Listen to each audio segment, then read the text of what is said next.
We've got a brand new 2021 PRD off-road. We're gonna do an awesome build on this thing. Today's a big day. We're gonna put a Magnuson Supercharger on the PreLander build. That will go to the discard pile. Oh, thought I could squeeze her in there. That's not gonna happen.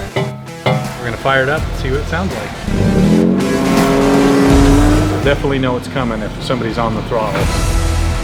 Every taco guy in the world is gonna want this truck. Jared from Salty Gears here. Today's a big day. We're gonna put a Magnuson Supercharger on the PreLander build, give it a little bit more go. So yeah, here we go.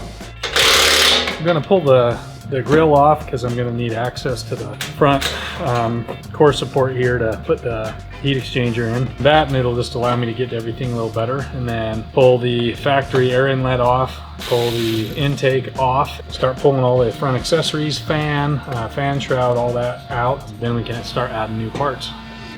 So we got some of the boring stuff out of the way. I got the heat exchanger mounted in the front, the electronic water pump mounted and plumbed. I've got the lower and upper intake manifolds on, as well as the charge air cooler that goes inside the upper part of the manifold. The next thing to come is the actual supercharger and the kind of more interesting fun things. One thing to mention is Magnuson, when they supply the wiring harness for the electric water pump, it's about 10 feet-ish long. They tell you to just kind of put it up in a coil and stick it behind the headlight. We don't like to do that here, so we'll actually cut the harness, shorten it, and make it the correct length. Keep all the excess out of the road? Yep, keep all the excess out, makes it look cleaner, just makes the install better. It's just a better setup altogether.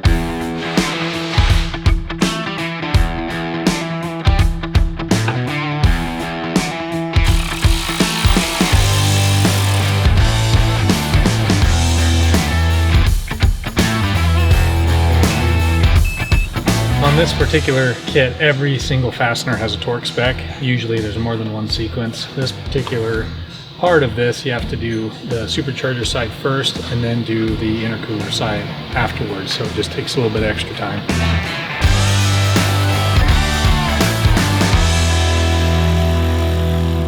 So with the supercharger installed, we need to open up the exhaust a little bit to kind of take advantage of all that extra power. So what I'm going to end up doing is doing some AFE high flow Y-Pipe and Corsa Cat Back Exhaust, which is going to be pretty awesome. It'll make this truck sound really good as well. That's a lot of water. There's no drain holes in Toyota exhaust pipes.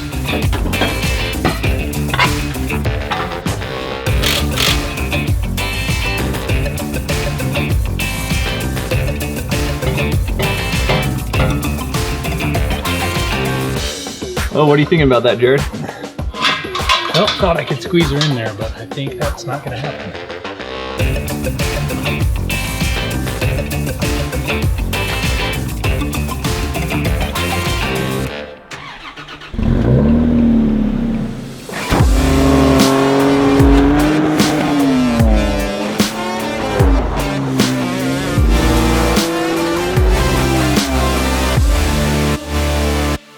So supercharger install's done, exhaust is all done. We're expecting probably in the 340-ish range to the wheels horsepower with this truck. I think Magnuson's claiming 370 something crank, but it'll be a vast improvement. And the truck sounds a lot different now.